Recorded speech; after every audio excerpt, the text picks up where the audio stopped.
നമസ്കാരം. പുതിയൊരു വീഡിയോയിലേക്ക് സ്വാഗതം. ഇന്ത്യയുടെ മാനം കാക്കാൻ പുതിയൊരു പോരാളി കൂടി. ഇന്ത്യൻ നേവിയുടെ വിശാഖപട്ടണം ആസ്ഥാനമാക്കി പ്രവർത്തിക്കുന്ന കമാൻഡിലെ പുതിയ ഒരു അംഗം കൂടി ഇന്ന് കമ്മീഷൻ ചെയ്തിരിക്കുകയാണ്. അദ്ദേഹത്തിൻ്റെ പേര് INS മഹേന്ദ്രഗിരി എന്നാണ്. ഇന്ത്യൻ നേവിയുടെ പ്രൊജക്റ്റായ 17A 7 ഫ്രിഗേറ്റുകളിൽ ഒന്നാണ് INS മഹേന്ദ്രഗിരി. അതിൽ 6ാമത്തേതാണ്. ഇനി ഒരെണ്ണം കൂടിയേ ബാക്കിയുള്ളൂ. നമ്മൾ മനസ്സിലാക്കേണ്ടത് കഴിഞ്ഞ 18 മാസത്തും കൊണ്ട് നമുക്ക് കമ്മീഷൻ ചെയ്യാൻ കഴിഞ്ഞത് 6 ഫ്രിഗേറ്റുകളാണ്. അതൊരു ചെറിയ കാര്യമല്ല.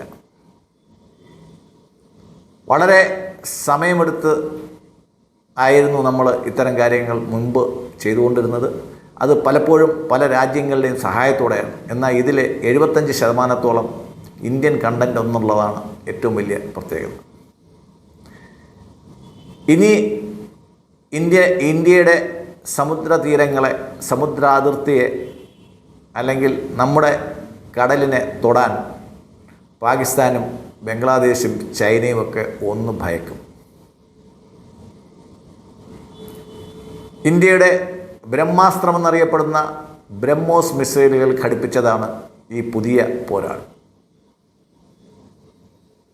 ഏറ്റവും ആധുനികമായ സൗകര്യങ്ങളും റഡാറും മാത്രമല്ല, ഏറ്റവും കഴിവുള്ള ഫയറിംഗ് വെപ്പൺസും ഈ INS മഹേന്ദ്രഗിരിയിൽ യോജിപ്പിച്ചിട്ടുണ്ട്.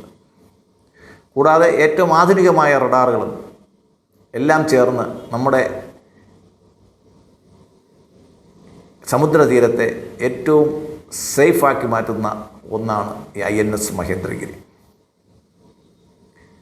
ഒരൊറ്റ ആയുധം മാത്രം മതി ലോകത്തെ മുഴുവൻ വിറപ്പിക്കാൻ. അത് നമ്മുടെ ബ്രഹ്മോസാണ്. നമുക്കറിയാം, കരയിലും നാവികസേനയിലും ഇന്ത്യൻ എയർഫോഴ്സിലും മൂന്നിലും ഒരേ വഴക്കത്തോടെ ഉപയോഗിക്കുന്ന മിസൈലാണ് ബ്രഹ്മോസ്.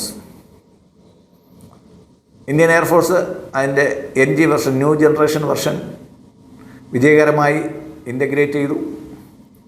നേവിയിലും അവ ഉടനെ എത്തുമെന്ന് നമുക്ക് പ്രതീക്ഷിക്കാം. എന്തായാലും ഇന്ത്യൻ നേവിയുടെ ചരിത്രത്തിൽ ഏറ്റവും വേഗതയേറിയ കമ്മീഷനുകൾ നടന്നുകൊണ്ടിരിക്കുന്ന സമയമാണ്. മാത്രമല്ല, വിശാഖപട്ടണത്ത് തന്നെ ഇന്ത്യയുടെ സമുദ്രത്തിനും കരയ്ക്കും അടിയിൽ സ്ഥിതി ചെയ്യുന്ന, സമുദ്രത്തിൽ എന്നാൽ കരയ്ക്കടിയിൽ ഏറ്റവും സേഫായിട്ട് നമ്മുടെ ന്യൂക്ലിയർ സബ്മറൈനുകളെ സൂക്ഷിക്കാനുള്ള സംവിധാനം INS വർഷ നമ്മൾ ഒരുക്കിയിട്ടുണ്ട്. അതിനൊരു കൂട്ടായിട്ട് സംരക്ഷണത്തിന് ഈ ഫ്രിഗേറ്റുകളും നമുക്ക് ഒപ്പമുണ്ടാവും. എന്തായാലും ഇന്ത്യൻ നേവി കുതിക്കുകയാണ്. നമുക്ക് മറ്റൊരർത്ഥത്തിൽ പറയുകയാണെങ്കിൽ, നമുക്ക് കരയേക്കാളും കൂടുതൽ അതിർത്തിയുള്ളത് വെള്ളത്തിലാണ്, അല്ലെങ്കിൽ കടലിലാണ്. ആ അതിർത്തിയെ, എന്നാൽ ഏറ്റവും കുറവ് അംഗങ്ങൾ നേവിക്കാണ്. കുറച്ച് വാർഷിപ്പുകളെ നമുക്കുണ്ടായിരുന്നുള്ളൂ.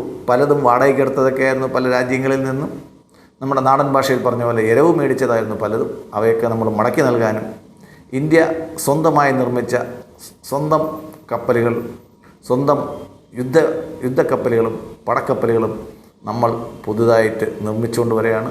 അടുത്ത ഏകദേശം 1 ലക്ഷത്തോളം കോടി രൂപയുടെ ഒരു പുതിയ പദ്ധതി ഇതിന് പുറകെ വരുന്നുണ്ട്. നന്ദി, നമസ്കാരം.